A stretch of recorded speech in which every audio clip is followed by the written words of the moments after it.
Oi pessoal, tudo bem com vocês? Oi, pessoal. Mais um dia de VED e hoje a gente veio falar sobre Ilíada, do Homero. Esse aqui, pra quem não conhece ainda, é o Alisson, ele é meu marido. E ele foi incumbido de gravar esse vídeo comigo porque ele gosta muito de Ilíada. Quantas vezes você leu Ilíada? Não foram tantas assim. Quantas vezes? Vamos continuar o vídeo. E, bom, quem acompanha sabe que eu li Ilíada e Odisseia, porque eu estava fazendo uma matéria de época grega na faculdade, e vocês pediram, falaram que tinham interesse que eu fizesse o vídeo, então estamos aqui. Todo mundo conhece um pouco da história de Ilíada. Ela se reflete em boa parte da nossa literatura e também na cultura pop. Vou dar um exemplo, para não deixar para depois. Sempre quando vai acontecer uma batalha importante, os protagonistas dessa batalha eles se preparam se vestindo. Tem a descrição deles colocando roupa, eles colocando a espada, limpando o escudo. Aí você pensa que Power Rangers vão derrotar o monstro e na hora da grande batalha o que acontece é eles põem a roupinha de Power Rangers. O Rambo põe a fita, arruma a faca na bota. É faixa que chama, né? Não é fita que ele põe na cabeça. E você nunca pensou que isso veio de Ilíada. E não sei se propositadamente ou não, mas esse é o nosso jeito de contar a história. Bom, indo agora um pouco pro contexto do próprio livro, tem duas coisas que a gente queria mencionar. Uma delas é a questão temporal. Então, tanto a Ilíada quanto a Odisseia foram escritas no período arcaico da Grécia, que é entre os anos 750 e 480 a.C. Mas a Ilíada relata fatos que supostamente aconteceram ali por 1200, 1400... 4 séculos antes. Antes de Cristo. Não, 4 séculos antes de terem escrito. Então, dá 1200, mais ou menos. 1200, por aí, galera. Por aí. Que é o período micênico. Que era um período de muita riqueza dos povos e um período de auge do qual não se tem muitas informações. Existe muita discussão no meio acadêmico sobre a questão homérica, sobre se Homero existiu ou não, se Homero foi quem escreveu a Ilíada e a Odisseia, se foram vários poetas. Tem algumas versões mais divertidas, como ele era cego, ou... Existe todo um simbolismo na Grécia do Aedo cego, o Aedo aquele que canta os versos. Mas tem um outro ponto divertido, que há quem defenda que Homero não só fez o primeiro registro escrito de uma história literária, como foi quem inventou o alfabeto que a gente hoje usa. Esse foi o primeiro registro escrito do alfabeto. Seria dessa versão. A questão homérica é bastante interessante, a gente não quer se aprofundar tanto nela nesse vídeo para poder falar mais sobre a própria Ilíada. Eu consigo ficar falando umas 20 horas, mas só pode 20 minutos, nem isso. Mas eu recomendo... A gente corta depois. Mas eu recomendo que você tiver interesse, você procure questão homérica no Google, que você vai encontrar muitas fontes falando sobre isso. Mais um exemplo só de como isso afeta a gente até hoje. A guerra... A Ilíada começa com chegando o Crises, o pai da Criseida, que era uma menina que o Agamenon, uma sacerdotisa, que o Agamenon pegou como escrava. E ele vai pedir a filha de volta. E é daí que vem a nossa palavra crise. É aí que começa o desenrolar que se conta na Ilíada. A gente vai fazer então uma sinopse do livro, digamos assim. Eu acho legal mencionar a primeira frase, você sabe de cor. Não, vai lá. É a ira de Aquiles, depende da versão. Aliás, vamos falar das traduções. Tá, desculpa, pode falar da sua. Tá tudo fora de ordem. Pode falar. Existem muitas traduções, tanto de Ilíada quanto de Odisseia. O legal eu acho que se você tem interesse em ler, a primeira coisa é procura uma que tem o texto integral traduzido, né? A princípio. A não ser que você for muito jovem e tal, mas... Eu conheço 4 traduções de Ilíada do texto integral, né? Do Dorico Mendes, que é uma tradução muito antiga, que tem os seus méritos, mas... Ela é muito difícil pra gente ler hoje, porque ela usa algum registro de língua portuguesa que não é mais tão próximo. Não é o atual. Então você vai ter uma dificuldade a mais, digamos assim, na leitura. Vale a pena, mas não como tua primeira vez que vai ler Ilíada.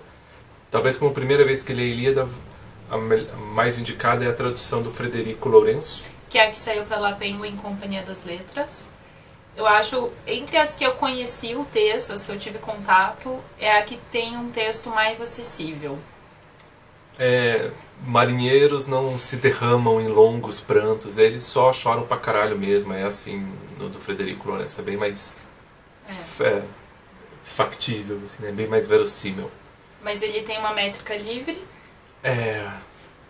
Bom, ele não segue a questão ritmo. da métrica é muito específica, porque o grego usava uma espécie de contagem que a gente não tem no português, porque eles diferenciavam sílabas curtas e sílabas longas, que é uma coisa que a gente não tem. Então, uma tradução extremamente fiel de métrica é impossível, não existe. O que se tentou fazer, por exemplo, essa edição que a gente tem em casa, que é do Carlos Alberto Nunes, o que ele faz, por exemplo, é achar uma métrica que ele acha que é semelhante, que é... Ele usa a tônica das palavras em português para dar o ritmo dos versos, que é natural, toda poesia assim, e usa 16 sílabas poéticas, tentando imitar os 16 pés típicos da poesia épica. Então eu vou pedir para ele ler, porque vocês vão perceber bem certinho como é o ritmo, o comecinho da Ilíada. Canta-me a cólera, ó deusa funesta de Aquiles expelida, causa que foi de os arquivos sofrerem trabalho sem conta.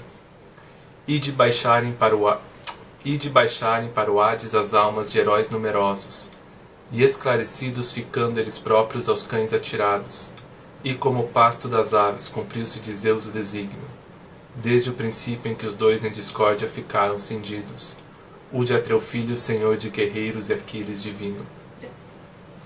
E você ia falar ainda de mais uma... Do Haroldo de Campos, é outra tradução. É uma tradução interessante também. Ele vai buscar soluções diferentes, ele vai inventar muitas palavras, mas a minha preferida é a do Carlos Alberto Nunes. Eu li parcialmente nessa edição e parcialmente na do Frederico Lourenço, que eu estava lendo no Kobo. Eu gosto das duas. No fundo, a métrica desse livro não faz sentido pra mim, porque eu não consigo ler na métrica. Então, no fundo, era um pouco mais fácil ler a do Frederico Lourenço. Mas eu acho legal as duas. Então, eu sugiro que quando você estiver procurando a sua edição, você comece a ler as que você tiver à sua disposição e daí fique com a que você se sente mais confortável. Na página da Wikipedia tem um trecho das 4 traduções. Você pode olhar lá e ver qual que você gosta mais. A vantagem da do Carlos Alberto Nunes é que ele tem esse início de 50 páginas falando sobre Ilíada e falando sobre a questão homérica. Então te ajuda o leitor a se situar muito nesse momento grego, porque ele vai falar dos mitos, vai falar dos rituais, que são típicos para o leitor pro leitor de Ilíada na época, o leitor ou o ouvinte, mas que pra gente já se perdeu, né? Então vale a pena consultar também o apêndice que vem no final, que faz uma sinopsezinha de cada um dos deuses, dos principais personagens e dos heróis. Uma coisa, a introdução do livro da Penguin também é bem legal, da Ilíada. Da Odisseia eu não tenho certeza porque eu não li por ele, mas o da Ilíada também tem uma introdução muito boa. Indo pra sinopse, então, a gente tem um começo do livro em média res, ou seja, a história toda já está acontecendo quando o narrador resolve contar essa história pra gente. É o 9º ano dos 10 anos da Guerra de Troia. Então os gregos já estão lá há 9 anos, na região de Troia. Eles estão não dentro de Troia, eles estão numa espécie de baía, uma praia que tem perto da cidade de Troia. Eles nunca entram, na Ilíada eles nunca entram em Troia. E eles vão, então, por causa da grande ofensa que foi Paris ter levado Helena com ele depois de ter ido. Ou Helena ter ido com Ou Paris. Ou Helena ter ido com Paris, Depois do Paris visitar a casa do Menelau, que era o rei de Esparta.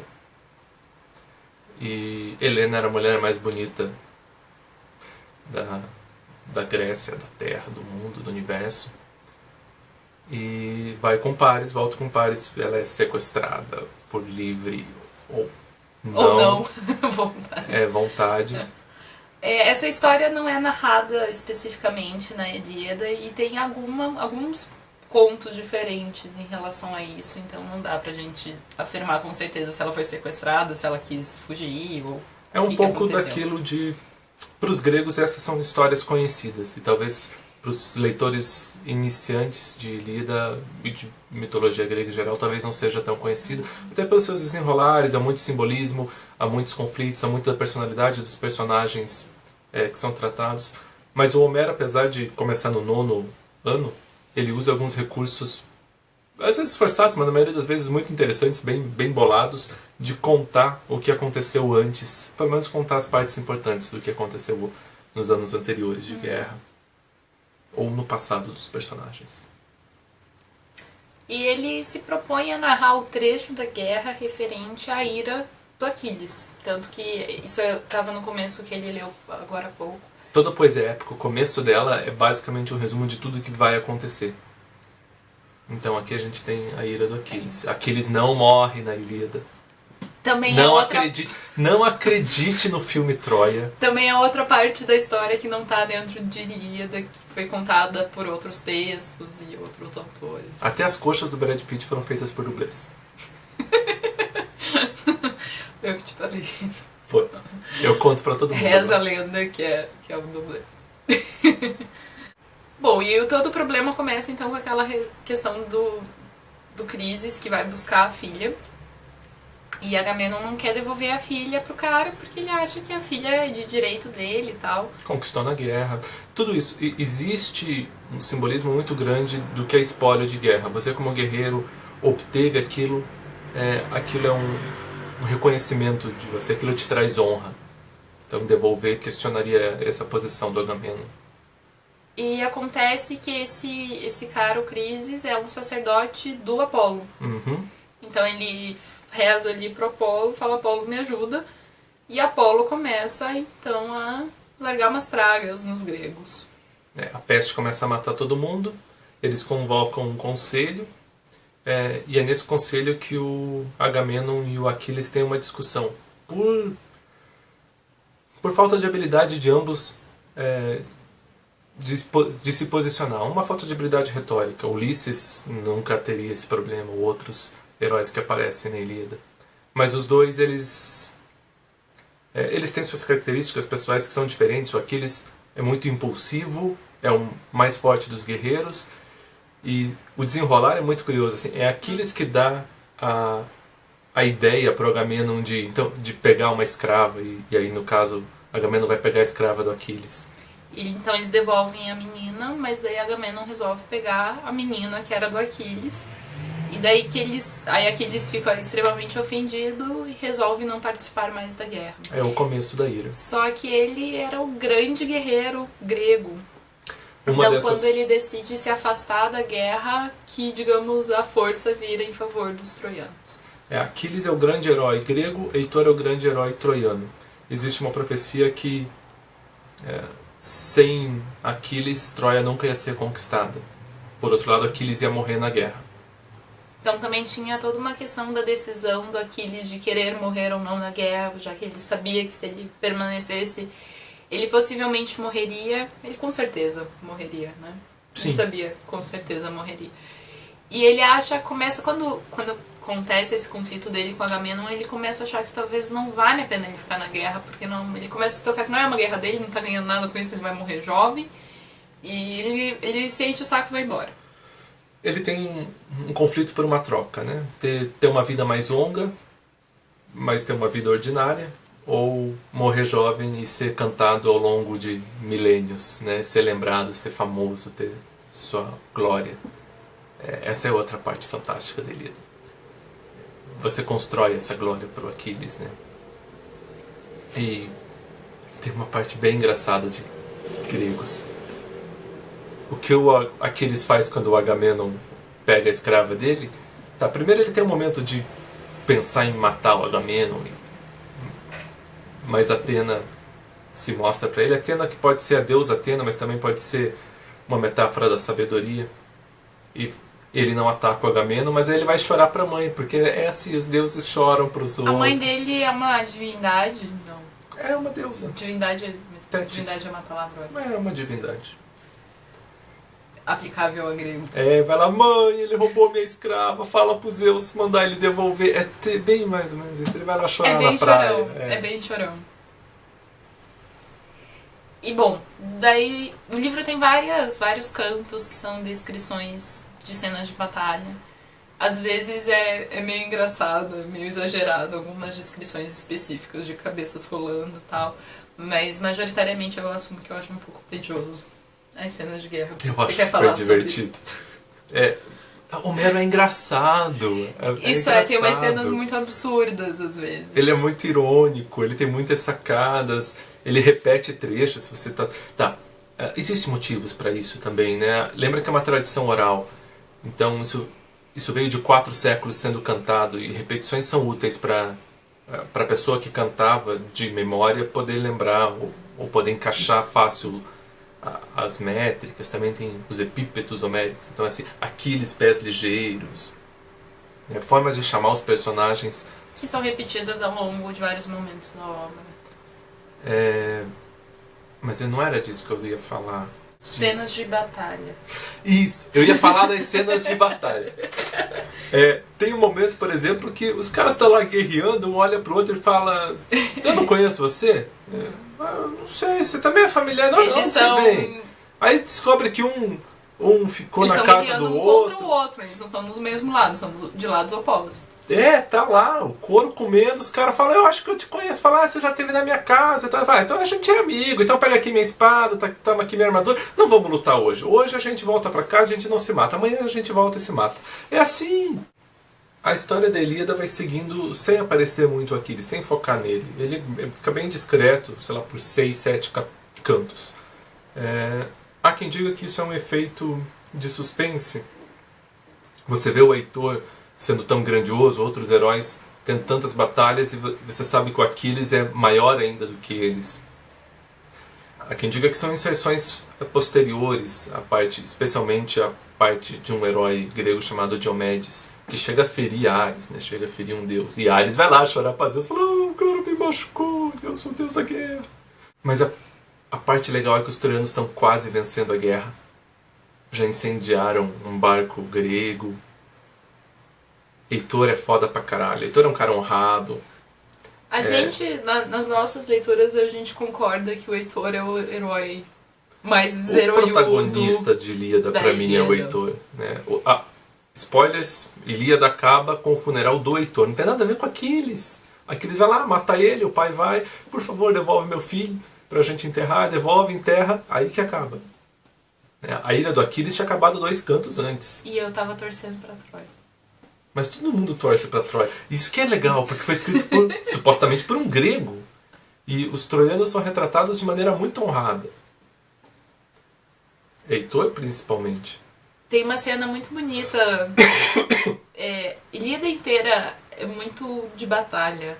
Mas tem uma cena muito bonita do Heitor com a esposa e com o filho. Uma cena mais doméstica, assim, que é bem... deles meio que se despedindo, porque o Heitor tá indo pra guerra e ele meio que sente, sabe, que vai morrer. É bem legal essa cena. Dessa série de profecias prévias que existiam, existia uma profecia que as muralhas de Troia iam manter os inimigos longe enquanto Heitor vivesse. Mas existe também a profecia que Aquiles vai matar o Heitor. O Heitor só morreria pelas mãos do Aquiles. Então tem um momento que o Heitor está indo para a guerra e ele está se despedindo da esposa, da Andrômaca, e do filho, tendo para ele como certo que ele vai morrer. Depois isso se desenvolve, ele tem até um momento de arrogância, que ele fala: não, eu sou foda mesmo, matei o Patroclo, vou ficar aqui e tal. Que é o pecado, a híbris que ele comete, que vai fazer depois com que ele morra de fato. Depois aí ele fica correndo do Aquiles, tipo é muito corajoso cena de desenho animado. Correndo em volta da muralha, fugindo do Aquiles atrás dele correndo. É isso que eu falo, é bem engraçado, não é tão sério assim, é bem divertido. A morte do Heitor, assim, você tá esperando essa coisa da morte do Heitor. Cara, é 7 versos, Aquiles vai lá e mata, e se não fosse Atena, eles não matavam. Foi com a ajuda dos deuses também. Então, não é o momento de ápice, é o jeito que as coisas são contadas, o jeito que os personagens são construídos. O Agamenon, por exemplo, é uma simulação de Zeus humano. Ele queria ser um Zeus humano. O Zeus vai interferindo na história, fazendo com que os humanos façam o que Zeus pretendia. Nem sempre isso é por caminhos muito retos. Ele, por exemplo, diz A esperando que o cara faça B. Aí o Agamemnon tenta os mesmos truques, assim. Então ele fala: gregos, vamos voltar para casa, a gente vai perder a guerra e tal, com aquela esperança de que os gregos falam: não, nós somos guerreiros, nós temos honra, nós vamos ficar e vamos voltar. Que nada, os gregos estão tudo indo embora. Os gregos estão voltando para casa e falam: a gente ia perder mesmo. E vamos... Aí são outros heróis, Nestor e o Ulisses. Ulisses não, Odisseu. Ulisses é a versão latina. Isso é importante do Dorico Mendes, ele usa os nomes latinos, é bem mais chato do que os nomes gregos. Eu prefiro Zeus do que Júpiter. Odisseu do que Ulisses. Mas é menor também, frescura minha. Uma coisa legal também é ver a relação dos deuses com a história. No fundo, os deuses estão sempre se metendo em tudo. Eles também... Eu acho eles meio fofoqueiros, inclusive. Eles são muito engraçados, os deuses são ótimos, assim. Eles influenciam de forma indireta, isso sim, mas eles estão sempre por ali. São eles, no fundo, que fazem a guerra. Assim, eles que determinam o que vai acontecer, quem vai morrer e tal. Zeus manipula todo mundo, até os deuses. Zeus é um cara, o cara é esperto. Ele engoliu a Metis, né? Que é ter essa esperteza, assim.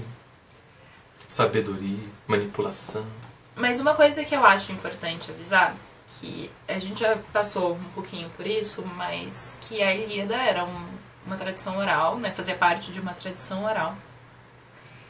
E ela era contada para pessoas que já compartilhavam dessa cultura. Então eram pessoas que sabiam quem eram os deuses. Eles não precisavam explicar dentro da obra quem eram os deuses. E eu acho que essa é uma das grandes dificuldades que a gente tem em ler essas obras hoje, que é não compartilhar mais essa cultura. Então o que eu acho legal de você fazer quando você resolver ler esses livros é procurar na internet mesmo, não precisa nem ir assim atrás de coisas muito distantes, mas é procurar quem são os deuses, quem são os personagens, procurar os mitos anteriores que envolvem esses personagens. Existem também alguns ritos, às vezes eles fazem muitas hecatombes, por exemplo, que é uma espécie de churrasco, mas é que tem toda uma simbologia religiosa, é um ritual. Sacrifício. É um sacrifício, mas é churrasco, entendeu? Os caras estão fazendo uns ovelha no buraco, tipo isso. Carneiro no buraco. Carneiro no buraco. Mas tem toda uma questão, e tem toda uma questão do cheiro, do odor disso tudo que chega lá no Olimpo e tal. Então, assim, ter algum tipo de fonte pra procurar esse tipo de informação que vai tornar a sua leitura rica, senão você não vai entender muita coisa do que tá acontecendo. E óbvio que a gente deve perder muita coisa, né? Mesmo fazendo, sei lá, uma matéria na faculdade ou lendo um livro de apoio, qualquer coisa assim, a gente deve perder muita coisa ainda. Mas é interessante que você procure tudo isso em algum lugar. Quanto mais você sabe, mais rica fica a história. Mais você se diverte lendo, mais você percebe o porquê de algumas ações. A gente comentou dos deuses e de Zeus manipulando todo mundo. Existem deuses que estão do lado dos gregos, deuses do lado dos troianos. Zeus também é enganado em um momento ou outro. Como quando a Hera usa o cinto da Afrodite para seduzir Zeus e deixar ele dormindo depois do sexo pra ganharem tempo pra fazer outras coisas sem que ele saiba, sem que ele se comprometa. O Poseidon... Isso varia também os nomes, tá? Dos deuses, assim, Poseidon, Agamenon, Agamenone, dos heróis. Vai da grafia também do tradutor. Mas pro Poseidon ajudar os gregos a repelir os troianos que estão quase vencendo a guerra. E são cenas engraçadas também. Zeus fica falando: você tá mais bonita do que... E vai enumerando todas as amantes que ele já teve. E a esposa dele. E ela deve estar puta nessa hora, mas falando: eu vou continuar aqui porque eu quero que os troianos se for. Mas assim, a gente pode entender que a guerra de Troia é um plano de Zeus para terminar com a época dos heróis, com a era dos heróis. Você tinha heróis que eram semideuses, filhos, em geral, filhos de deuses e com humanos, e que alcançavam glórias, famas e talvez poder que pudesse rivalizar com os próprios deuses. Talvez esse poder. E Zeus quer garantir uma estabilidade do cosmos, uma estabilidade de tudo. Por isso que a Guerra de Troia funciona como um fim de uma era, a Era dos Heróis. Como o Senhor dos Anéis é o fim da Era dos Elfos. Os mitos eles são todos copiados, você vai ver. Tem um monte assim. E é muito bem bolado o jeito que Zeus faz essas coisas. Assim. Então, essa parte é bem divertida. Que é uma tradição também da literatura greco-romana. Os dramas, as traições, as reviravoltas, as manipulações, os personagens complexos, ninguém é muito estereotipado, ninguém é totalmente bonzinho, ninguém é totalmente mal, nem os deuses. Isso é bem divertido. Tem uma batalha dos deuses, o UFC dos deuses, assim, os Zeus vai sentar no Olimpo e falar, eu vou ficar aqui olhando enquanto os caras se quebram lá. Passagens marcantes de Ilíada. Heitor se despedindo da esposa, Essa cena é bem que a legal. gente falou. A discussão que gera a crise entre o Agamenon e o Aquiles. Outra coisa que eu acho marcante, quando a Helena não aparece muito, mas quando ela aparece, ela tá sempre se xingando, assim, é muito engraçado. Então, assim, ela Se chama de cadela, coisas do tipo, e é bem engraçado. Eu trouxe a guerra pra vocês e tal, eu não presto mesmo. Mas ela também manipula todo mundo ali na história. Tanto que o Menelau traz ela de volta pra casa. Isso não tá na Ilíada, isso vai estar na Odisseia, né, descrito. Mas assim, o problema não foi um problema ela ter fugido lá com um problema matrimonial, né, do tipo, eu vou te matar e eu vou me separar e eu, sei lá. Eu só queria ela de volta. A morte do Patroclo e aí a ira do Aquiles por conta dessa morte. Minha leitura é de que ambos são um casal, não tem essa história de amigo, só amigo. Há muitos elementos que mostram uma ligação entre eles muito mais forte do que só amizade, e ligações que são, tipo, a de sexo com a escrava não é tão forte quanto a com o Patroclo. E para os gregos posteriores, acho que eu já comentei disso num vídeo, tipo, época de Platão, estava como certo que Aquiles e Patroclo eram amantes. Mas se esses elementos eram entendidos como uma relação homoafetiva entre eles quando Homero escreveu, a gente não tem outros registros, né? A gente está olhando para uma época com os costumes de outra. Mas explicaria muito mais fácil. E isso não era nenhum problema para os gregos. Ao contrário, se o homem é o ser mais perfeito entre os humanos, mais perfeito que a mulher, porque também existia essa distinção de gênero, nada mais nobre do que você amar outro homem e não só amar uma mulher, né? Então a perda do Patroclo é bem interessante. O Aquiles matando muitos troianos no rio Xanto e o próprio rio se voltando contra o Aquiles numa batalha também é muito boa. Aquiles é um dos maiores guerreiros, mas não chega a rivalizar com um deus. O rio Xanto é um deus, os rios são deuses, as forças da natureza são deuses para os gregos. A morte do Heitor, mais ou menos.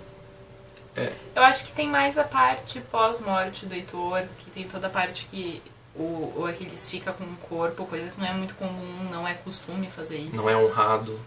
E o Príamo, que então é pai do Heitor e do Paris, vai lá pedir pra pegar o corpo e tal, porque ele quer enterrar o filho da maneira certa. Não é enterrar, né? Quer fazer ali os rituais e tal. Eles cremam, né?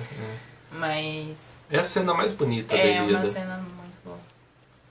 O Príamo pedindo pro Aquiles se colocar no lugar dele. É uma função pedagógica da Ilíada.